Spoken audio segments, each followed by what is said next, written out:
Hello and welcome back to my channel. In today's video, I will show you how to transfer money from Greendot to Cash App.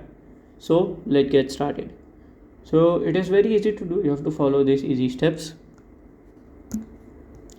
So first of all, you have to log in into your greendot.com or your app. Then you have to navigate to pay bills or to people. Then select pay to people and go to your send money option, and then you have to enter the recipient's name, email address and other details of your Cash App. Okay, then you have to hit on the button to review the information and then select the money and complete the transaction. So this is how to transfer the money from Greendot to Cash App, and if you have any questions you can let me know in my comment section. And if you find this video helpful, make sure you like, subscribe and share the video. Thank you for watching.